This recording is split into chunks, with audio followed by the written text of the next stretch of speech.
बिस्मिल्लाहिर्रहमानिर्रहीम। अस्सलाम वालेकुम दोस्तों, हम रोज़ाना सैकड़ों एशिया इस्तेमाल करते हैं जो कि हमारी रोज़मर्रा ज़िंदगी का एक हिस्सा होती हैं, जैसे कि बाल पॉइंट, नया लिबास, बर्तन वगैरह। लेकिन इन चीज़ों की बुनियादी इस्तेमाल से तो हम वाकिफ़ होते हैं, लेकिन हम उनकी अक्सर मुनफरद खसूसियात के बारे में बिल्कुल कुछ नहीं जानते। मिसाल के तौर पर हम बाल पॉइंट का इस्तेमाल कुछ लिखने के लिए करते हैं, लेकिन हम ये नहीं जानते कि बाल पॉइंट के ढक्कन में सुराख किस मकसद के तहत किया जाता है। जी हाँ दोस्तों, आज आपको रोज़ाना इस्तेमाल होने वाली चंद आम चीज़ों की वो मुनफरद खसूसियात बताएंगे जो आप पहले बिल्कुल नहीं जानते। पहली चीज़, बाल पॉइंट के ढक्कन में मौजूद सुराख।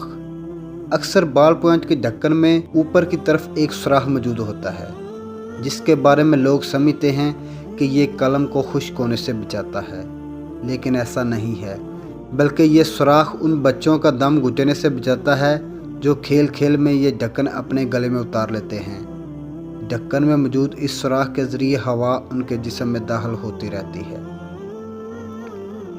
हवाई जहाज़ की खिड़कियों में सुराख की मौजूदगी। हवाई जहाज़ की खिड़की में मौजूद उस सुराख को बनाने की दो वजूहात होती हैं। पहली तो ये कि जब जहाज़ इंतहाई बुलंदी की तरफ जाता है तो जहाज़ के अंदरूनी हवा के दबाव और बैरूनी दबाव में बड़ा फ़र्क होता है, और ये सुराख इस दबाव को मुनज़्ज़म करता है।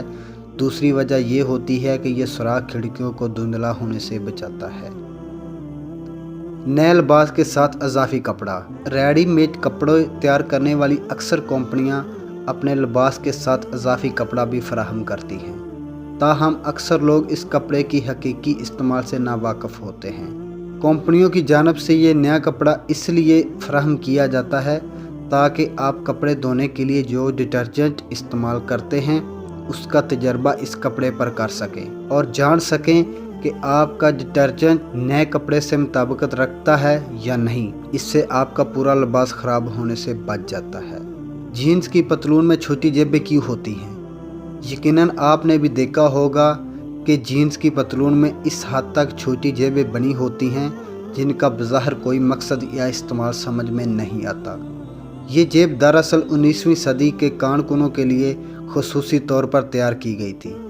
ये कारकुन उस जेब में घड़ी रखते थे जो कि पेशा वराना अमूर की अंजाम दही के दौरान टूटने से महफूज रहती थी। जूतों के अतराफ में सुराख क्यों होते हैं? खेलों और वर्जिश के लिए इस्तेमाल किए जाने वाले जूतों के अतराफ में सुराख बनाए जाते हैं। इन सुराखों का वाज़ेह मकसद यही होता है कि जूतों में मौजूद ख़राब हवा खारिज हो जाए और ताज़ा हवा उनके अंदर दाखिल हो जाए। इस अमल से ना सिर्फ जूते बल्कि पाँव भी ख़राब होने से बच जाते हैं। बर्तन के हैंडल में सुराख की मौजूदगी। खाने पकाने वाले बर्तन के हैंडल में सुराख की मौजूदगी का सबब यकीनन एक तो ये है कि इस बर्तन को आसानी से लटकाया जा सकता है, लेकिन इसके अलावा आप खाना तैयार करने वाले चम्मच को भी बर्तन के साथ सुराख में मुंसलिक कर सकते हैं ताकि बेवक्त ज़रूरत तलाश ना करना पड़े। ट्यूब के ढक्कन में बनाया जाने वाला प्लास्टिक का कांटा। अक्सर दवा के तौर पर इस्तेमाल की जाने वाली क्रीम की ट्यूब के ढक्कन ऊपर के हिस्से में आपको प्लास्टिक का कांटा बना दिखाई देता है। ये कांटा नई ट्यूब की सतह पर मौजूद हिफाजती फॉयल को हटाने के लिए इस्तेमाल किया जाता है। ट्यूब खोलने और उसके ढक्कन को अंदर मौजूद फॉयल पर उल्टा रखकर हल्का सा दबाएं। फॉयल मुनासिब तरीके से अपनी जगह छोड़ देगी और क्रीम बाहर आ जाएगी।